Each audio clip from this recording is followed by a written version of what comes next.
الحمد لله نحمده ونستعينه ونستغفره ونؤمن به ونتوكل عليه. قال الله تبارك وتعالى في كلام الآخر: وَلِلَّهِ عَلَى النَّاسِ حِجُّ الْبَيْتِ مَنِ اسْتَطَاعَ إِلَيْهِ سَبِيلًا. صدق الله مولانا العظيم. إن الله وملائكته يصلون على النبي يا أيها الذين آمنوا صلوا عليه وسلموا تسليما.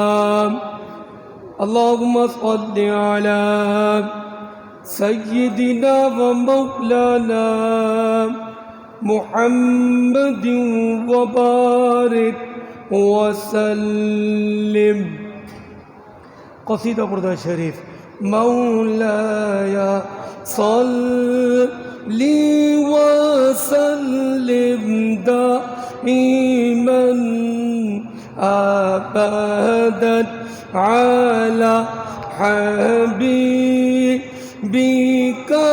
خیر الخلق کلہم هو الحبیب الذی ترجى شفاعته لكل هول من الأهوال مقتحم.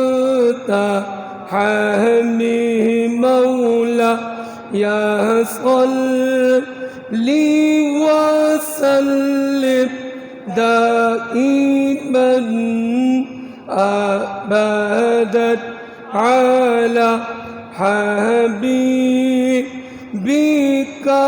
خير الخلق كلهم. اللهم صل وسلم وبارك عليه.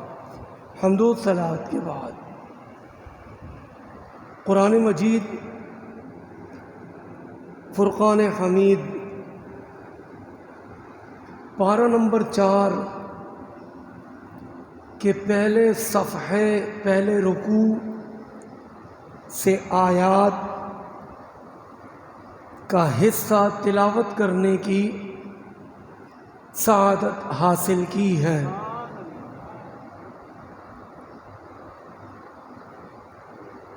اللہ پاک قرآن مجید میں ارشاد فرماتا ہے: وَلِلَّهِ عَلَى النَّاسِ حِجُّ الْبَيْتِ، یعنی خدا تعالیٰ کے لیے بیت اللہ کا حج کرنا لوگوں پر فرض ہے. مَنِ اسْتَطَاعَ الیہ سبیلا، جبکہ حج کے تمام ضروری مصارف کا مالک ہو. اس آیت بینہ میں حج بیت اللہ کی فرضیت اور ساتھ ہی ساتھ من استطاع کہ جن کو اللہ تعالیٰ نے استطاعت عطا کی ہے ان پر حج کرنا فرض رکھا گیا ہے. حج کی 5 شرطیں ہیں. پہلی شرط اسلام یعنی مسلمان ہونا. دوسری شرط بلوغ یعنی بالغ ہونا. اگر کسی نے کم عمری میں حج اور عمرہ کر لیا تو نفل کا ثواب تو ملے گا لیکن فرض ادا نہیں ہوگا. جیسے ہی بچہ بالغ ہوگا اگر استطاعت ہے تو حج فرض ادا کرنا لازم ہوگا. حج کی تیسری شرط حریت، چوتھی شرط عقل، پانچویں شرط وقت، کیونکہ حج کا ایک خاص وقت مقرر ہے. اسلام کے 5 رکن ہیں. پہلا رکن کلمہ طیبہ، اللہ کی وحدانیت کی یکتائی کی گواہی دینا اور مصطفیٰ جان رحمت کی رسالت کی گواہی دینا. یہ اسلام کا پہلا رکن ہے، پہلی شرط ہے. اسلام کا دوسرا رکن ہر عاقل بالغ مرد اور عورت پر ہر روز دن میں 5 مرتبہ نماز فرض رکھی گئی ہے. نماز کسی صورت میں معاف نہیں ہے. اگر کھڑے ہو کے نہیں پڑھ سکتے تو بیٹھ کے پڑھیں،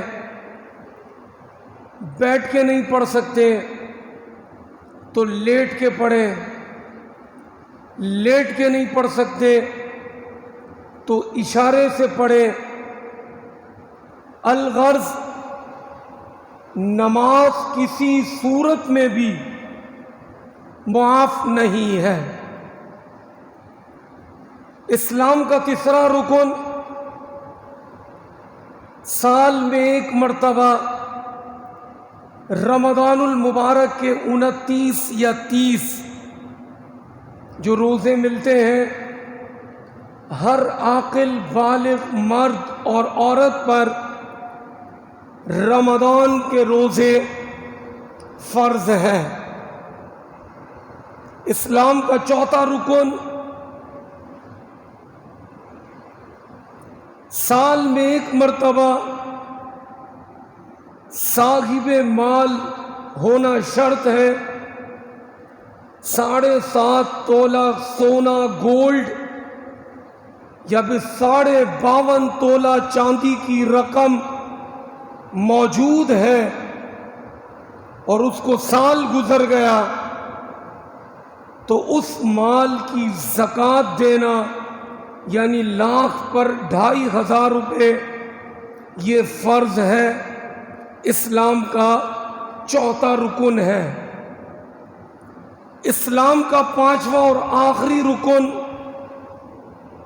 زندگی میں 1 مرتبہ صاحب مال ہونا شرط ہے.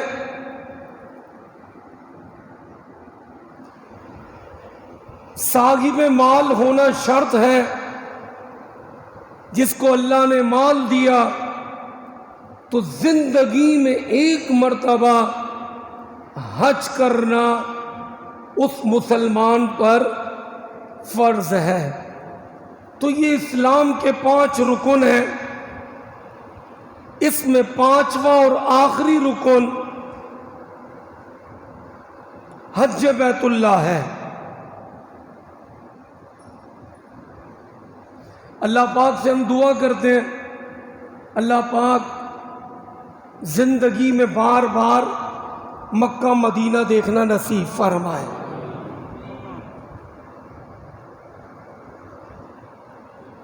حضرت ابن عباس رضی اللہ تعالی عنہما رسول اللہ صلی اللہ علیہ وسلم سے حدیث نقل فرماتے ہیں آقا کریم صلی اللہ علیہ وسلم نے فرمایا خدا نے تم پر حج فرض کیا ہے۔ آقا کریم نے صرف اتنا فرمایا، ایک صحابی کھڑے ہوئے اقرا بن حابس رضی اللہ تعالی عنہ، عرض کرنے لگے یا رسول اللہ کیا حج ہر سال فرض ہے؟ آقا کریم نے سکوت اختیار فرمایا۔ تھوڑی دیر کے بعد آقا نے پھر فرمایا کہ خدا تعالی نے تم پر حج جو ہے وہ فرض کیا ہے۔ وہ پھر کھڑے ہو گئے، اقرا بن حابس رضی اللہ تعالی عنہ، یا رسول اللہ کیا حج ہر سال فرض ہے؟ آقا کریم نے خاموشی اختیار فرمائی۔ تیسری مرتبہ آقا کریم نے پھر فرمایا کہ اللہ تعالی نے تم پر حج جو ہے وہ فرض کیا ہے۔ وہ پھر کھڑے ہو گئے تیسری مرتبہ، یا رسول اللہ کیا حج ہر سال فرض ہے؟ آقا کریم نے فرمایا زیادہ سوال مجھ سے مت کیا کرو، تم سے پچھلی امتیں انبیاء سے بڑے سوالات کرتی تھی جس کی وجہ سے وہ تباہ و برباد ہو گئیں، لہذا زیادہ سوال مجھ سے مت کیا کرو۔ لو کنت نعم، فرمایا کہ اگر میں کہہ دوں تو ہر سال فرض ہو جائے، لیکن میں دیکھتا ہوں کہ تم اس کی استطاعت نہیں رکھتے ہو۔ دو باتیں توجہ دیجئے گا، ایمان تازہ کرنے والی باتیں، بڑی توجہ دیجئے گا۔ پہلے فرمایا کہ زیادہ سوال مت کیا کرو، پھر فرمایا کہ میں کہہ دوں تو ہر سال فرض ہو جائے۔ اس کا مقصد کیا ہوا؟ شریعت کہتے ہی اسی کو ہے کہ جو نبی پاک کی زبان سے نکل جائے۔ کہا جاتا ہے کہ نبی کے چاہنے سے کچھ نہیں ہوتا، تو آقا فرما رہے میں کہہ دوں۔ جب یہ اعلیٰ حضرت نے فرمایا وہ زباں جس کو سب کن کی کنجی کہے، کن کی کنجی، جو کہہ دے لاک لگ گیا، چابی کے ذریعے کنجی چابی، وہ زباں جس کو سب کن کی کنجی کہے، اس کی نافذ حکومت پہ لاکھوں سلام۔ آقا کو اللہ نے ایسی حکومت دی ہے کہ آقا کی زبان سے جو نکلے وہ شریعت بن جاتا ہے۔ فرمایا کہ میں کہہ دوں، یہ پہلا جملہ ہے، میں کہہ دوں تو ہر سال فرض ہو جائے، یہ اختیار۔ اب سنیں، علم غیب، میں دیکھتا ہوں تم استطاعت نہیں رکھتے۔ پہلے فرمایا میں کہہ دوں، پھر فرمایا کہ میں دیکھتا ہوں۔ کتنے سو سال پہلے، 1450 سال پہلے، اس وقت اتنی مہنگائی تھوڑی تھی، حج کرنے والے زیادہ تر کہاں سے جاتے تھے؟ پوری دنیا سے تو مسلمان آتے تھے، لیکن آقا کے زمانے میں اتنا تو اسلام پھیلا بھی نہیں تھا۔ یہ تو بعد میں حضرت ابو بکر، حضرت عمر، حضرت عثمان، حضرت علی، حضرت امیر معاویہ، پھر ان کے زمانے میں اسلام پھیلتا گیا۔ زیادہ تر صحابہ مکے کے تھے یا مدینے کے تھے، تو ان کا تو کوئی خرچہ ہی نہیں تھا. گھوڑے پہ نکلتے مکے سے، اور عرفات، مینا، مزدلفہ آدھے گھنٹے کا سفر ہوگا اس زمانے سے لگا لیں، کیونکہ اب پہاڑ نہیں ہے، سرنگیں بنا دی ہیں، پہاڑ کاٹ دیے گئے، اس کے بیچ میں سے سرنگیں بن گئیں، سہولتیں مل گئیں، اور ہر سال جدید سے جدید حاجیوں کو سہولتیں میسر آتی ہیں. لیکن 1450 سال پہلے جو مکے میں رہنے والے گھوڑے پہ بیٹھتے، نہیں بھی بیٹھتے، پیدل بھی جاتے تو آدھے گھنٹے میں پہنچ جاتے. مدینے والے بہت زیادہ 8، 10، 12، 15، 20 گھنٹے میں پہنچ جاتے، بائی روڈ سفر کر کے. کھچر پہ بیٹھتے، گھوڑے پہ بیٹھتے، اونٹ پہ بیٹھتے، اتنا تو خرچہ تھا ہی نہیں. لیکن آقا کریم کا علم دیکھے، کیونکہ قیامت تک کی خبر ہے نا. اب حج ہو گیا 12 لاکھ کا تقریباً، اندر 11 سے اوپر چلا گیا، اور وہ بھی سرکاری. پرائیویٹ تو اس سے اوپر 15، 20، 23، 25، 30، 40، 50 جتنی سہولتیں چاہیے، 50 لاکھ روپے کا حج اس مرتبہ موجود ہے. آقا کریم فرماتے ہیں میں کہہ دوں تو ہر سال فرض ہو جائے، اور میں دیکھتا ہوں کہ تم اس کی استطاعت نہیں رکھتے، تو لہذا زندگی میں ایک مرتبہ تم پر حج فرض کیا گیا ہے.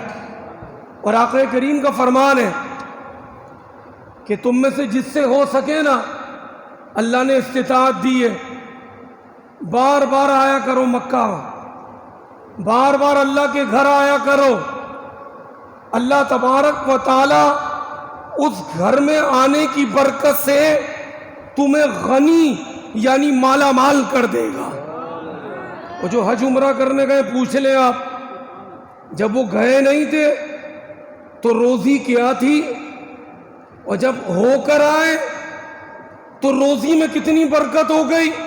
کیونکہ آقا کا فرمان ہے کہ روزی میں برکت کا ذریعہ اللہ تبارک و تعالیٰ نے اپنے گھر کی زیارت میں رکھا، بیت اللہ شریف میں. اور آقا فرماتے ہیں اسی حدیث میں، اگر تم چاہتے ہو صحت ملے تو سفر کیا کرو. سفر سے صحت ملتی ہے، اور بیت اللہ شریف جانے سے اللہ پاک روزی میں برکت عطا کرتا ہے. اب رہی بات، اسلام کتنا پیارا مذہب ہے. اسلام نے ہمیں کوئی مخصوص لباس نہیں دیا. یہ نہیں کہا کہ آج جمعے کا دن ہے تو سب نے ایک جیسے کپڑے پہننے ہیں، آج عید کا دن ہے تو سب نے ایک جیسے کپڑے پہننے ہیں. 3 اقسام ہیں کپڑوں کی. کپڑے پہننے کے 3 مقصد ہیں، یہ یاد رکھیے گا، کیونکہ ہم کپڑے تو پہن لیتے، ہمیں کپڑے پہننے کا مقصد نہیں پتا. اگر کسی سے جمعے کے اجتماع میں پوچھ لیا جائے کہ بھائی وہ کپڑے پہننے کے 3 مقاصد بتا دو، تو شاید بہت مشکل ہے کوئی بتا سکے. تو 3 مقصد ہیں کپڑے پہننے کے، لباس پہننے کے. پہلا مقصد پردہ پوشی، اپنے جسم کو چھپانا، خاص کر کے ستر عورت. نماز کی 6 شرطیں ہیں، اس میں دوسری شرط ہے ستر عورت. ستر عورت کسے کہتے ہیں؟ مرد کا ناف سے لے کر گھٹنے تک کا حصہ ہر صورت میں چھپا رہنا چاہیے، صرف نماز میں نہیں، نماز کے علاوہ بھی. وہ اکثر لوگ ہیں نا، گرمی بہت ہوتی ہے، رات کو چھوٹی چھوٹی شارٹ پہن کے باہر آ جاتے اور ان کے یہ گھٹنے نظر آ رہے ہوتے، تو وہ بے پردگی ہو رہی ہوتی ہے، گناہ ملتا ہے. توجہ سے سنیے گا، مرد کو حکم ہے ناف سے لے کر گھٹنے یہاں تک کا حصہ ہر صورت میں چھپا رہنا چاہیے. یہ حصہ کوئی بھی نہ دیکھے، چاہے بھلے آپ کو کتنی بھی گرمی لگ رہی ہے. اور عورت کے لیے حکم ہے ستر عورت کے لیے پردے کا حکم سر کے بالوں سے لے کر پیروں کے ناخنوں تک عورت پوری چھپ کر رہے گی.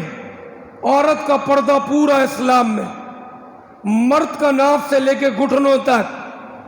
تو لباس پہننے کے 3 مقصد. پہلا مقصد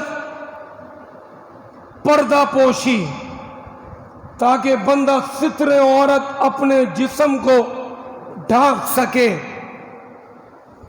دوسرا مقصد موسمی لحاظ سے کپڑے پہنے جاتے ہیں. مثلا ابھی گرمی ہے تو گرمی کے مقصد کے کپڑے پہنے جائیں گے، پتلے پتلے نازک بالکل، جس میں بندے کو گرمی نہ لگے. سردی ہے تو موٹے کپڑے پہنے جاتے ہیں، جیکٹ، سویٹر، شال وغیرہ وغیرہ. تو موسمی لحاظ سے لباس پہنا جاتا ہے. لباس کا تیسرا مقصد زینت حاصل کرنا. زینت کا مطلب خوبصورتی. اچھے سے اچھا اللہ نے جتنا آپ کو توفیق دی ہے اچھے سے اچھا پہنے تاکہ آپ خوبصورت لگیں، کیونکہ اللہ پاک خوبصورت ہے اور وہ خوبصورتی کو پسند فرماتا ہے. اکثر لوگوں کی عادت ہے، اللہ نے دیا سب کچھ ہوتا ہے، الماریاں کپڑوں سے بھری ہوتی ہیں، پھر بھی گندے گندے میلے کچیلے کپڑے پہنتے ہیں. گرمی پسینے کی بدبوئیں آ رہی ہوتی ہے. اللہ پاک نے استطاعت دی ہے لیکن پھر بھی گندے میلے کچیلے بن کر اپنی زندگی بسر کرتے ہیں. اللہ کو یہ چیز پسند نہیں. اسلام صفائی کا حکم دیتا ہے. آج گرمی ہے، اگر پانی میسر ہے دن میں 1 سے 2 مرتبہ نہائیں. عطر خوشبو کا استعمال رکھیں، اپنے آپ کو صاف ستھرا رکھیں، کیونکہ اللہ صفائی کو پسند کرتا ہے. صفائی میں برکت ہے. تو بات کر رہا تھا، اسلام نے کوئی خاص مخصوص لباس متعین نہیں کیا کہ یہی کپڑے پہننے ہوں گے. لیکن حج کا ایک موقع ہے کہ جس میں اسلام نے ایک خاص مخصوص لباس متعین کر دیا. اس دربار میں جب آنا ہے تو رب تعالیٰ نے فرمایا محبوب کہہ دو. اگر کوئی بھیک مانگنے والا ہے نا، اگر وہ بھی حج کرنے آیا نا تو اس نے بھی وہی 2 کپڑے پہننے کفن کے. اور کوئی کسی ملک کا بادشاہ بھی آیا ہے نا تو اس نے بھی وہی ڈریس پہننا ہے. سب کا ایک لباس ہوگا، اور ایک لباس نہیں بلکہ ایک بولی بھی ایک ہی ہوگی. اور وہ بولی کیا ہوگی؟ لبیک اللہم لبیک لبیک لا شریک لک لبیک ان الحمد والنعمت لک والملک لا شریک لک. محبوب کہہ دے کوئی کتنا بھی بڑے عہدے پر ہے اور کوئی کتنا ہی چھوٹا بندہ ہے دنیاوی اعتبار سے، لیکن جب وہ 9 ذی الحج کو میری بارگاہ میں آئے گا نا عرفات میں، تو سب نے ایک ہی لباس پہننا ہے، ایک ہی کپڑے میں قبول کروں گا، اور وہ بھی بغیر سلے. سلنا بھی نہیں ہے، وہ بغیر سلے 2 کپڑے ہوں، کفن کی 2 چادریں ہوں. اور محبوب ساتھ ساتھ کہہ دیں بولی بھی سب ایک ہی رکھنا. یہ نہیں کوئی بڑا آدمی ہے تو اس کی بولی الگ ہے، کوئی عہدے میں چھوٹا ہے یا کمتر ہے تو اس کی بولی الگ ہے. نہیں، جیسے لباس سب کا ایک، اسی طرح سب کی بولی بھی ایک ہی ہونی چاہیے. اور اسلام کا کتنا پیارا نظم ہے، اسلام نے کتنا پیارا ایک نظم بنا کے دیا ہے.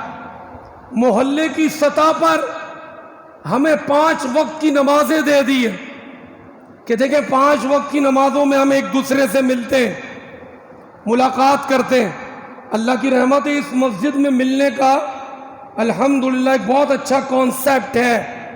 ورنہ کئی مسجدوں میں جانا ہوتا ہے مجھے، بیچارے امام صاحب اکیلے کھڑے ہوتے ہیں، نمازی منہ چھپا کے کوئی ادھر سے کوئی ادھر سے نکل جاتا ہے.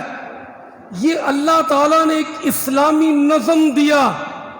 صرف نماز نہیں پڑھو، نماز کے بعد ایک دوسرے سے ملو، اپنی کوئی مشکل ایک دوسرے سے ڈسکس کرو، ایک دوسرے سے دعا کرواؤ، ایک دوسرے کو اپنے دکھ بتاؤ، ایک دوسروں سے اپنی باتیں شیئر کرو.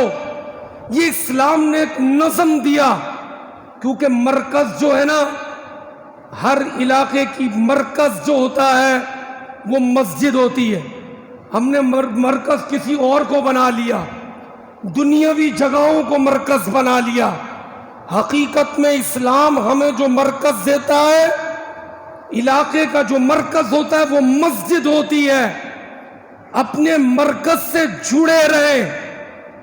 اسلام نے اتنا پیارا نظم دیا، محلے کی سطح پر 5 وقت کی نماز دے دی کہ 5 وقت ملیں گے، ایک دوسرے سے ملاقاتیں کریں گے. اب آئیں علاقائی سطح پر اب اجتماع بڑھ گیا، اور وہ اجتماع جمعے کا ہے جو ابھی پریکٹیکل ہم سب کے سامنے. محلے کی سطح پر ہر روز 5 نمازیں، علاقے کی سطح پر جمعے کی نماز اللہ نے عطا کر دی. اب اس اجتماع کا سائز بڑھ گیا. اب جب سائز بڑھا نا تو اللہ تعالیٰ کے محبوب نے فرمایا آؤ 2 باتیں اچھی سن لو. جمعے کے دن آ کر پورے ہفتے کا شیڈیول لے لو اپنے مرکز میں آ کر کہ تم نے زندگی کیسے گزارنی ہے. اب جب اس اجتماع کا سائز بڑھا، خطبہ آیا تو اللہ پاک نے 4 کی جگہ 2 رکعتیں کر دی. کہا جب تم خطبے میں ٹائم دے رہے ہو نا، ویسے ظہر کے 4 فرض پڑھتے تھے، اب جمعے میں تمہاری 2 رکعتیں میں کم کر رہا ہوں کیونکہ تم خطبے میں ٹائم دے رہے ہو. یہاں اللہ نے 2 رکعتیں کم کر دی. اب آگے بڑھیں. یہ علاقائی اجتماع ہے جمعے کا. اب سالانہ اجتماع. سالانہ اجتماع مسلمانوں کے 2 ہیں، ایک عید الفطر کا اور ایک عید الضحیٰ کا. اس میں جمع ہوتے ہیں، پورے سال کا لائحہ عمل دیا جاتا ہے، کیونکہ رمضان کے بعد فوراً عید ہوتی ہے. اس کے تقریباً 2.25 مہینے کے بعد عید قربہ عید الضحیٰ ہوتی ہے. یہ سالانہ اجتماع مسلمانوں کو دیے گئے. اب آئیں اسلام کا نظم دیکھیں. اسلام نے عالمی اجتماع بھی مسلمانوں کو دیا. یہ تو پاکستان کی سطح پہ ہو رہا ہے، علاقائی شہر سطح پر ہو رہا ہے. اب عالمی اجتماع بھی دیا، اور وہ اجتماع حج کا ہے کہ پوری دنیا کے مسلمان سب آ جاؤ ایک ہی میدان میں. ایک ہی وقت ہے، ایک ہی لباس ہے، ایک ہی بولی ہے، سب جمع ہو جاؤ. یہ اسلام کا ایک نظم ہے. آخری بات توجہ سے سنیے گا. آج اللہ پاک نے کئی لوگوں کو مال دیا ہے. مہنگائی تو مجھے نہیں لگتی کہ اب رکے، کیونکہ جو نئی حکومت بیٹھتی ہے اس کے بیٹھنے سے ہمارے ملک میں مہنگائی بڑھی رہی ہے، رکنے کا نام نہیں لے رہی. ہر بندہ دعویٰ کرتا ہے کہ میں مہنگائی کو ختم کر دوں گا. جب وہ بیٹھتا ہے تو اس سے پچھلے والوں سے ڈبل مہنگائی کر دیتا ہے. مہنگائی رکنے والی نہیں. ہاں، حضرت عمر بن خطاب کا کوئی غلام آ جائے اور ہم بھی ٹھیک ہو جائیں، کیونکہ ہم بھی ٹھیک نہیں ہیں.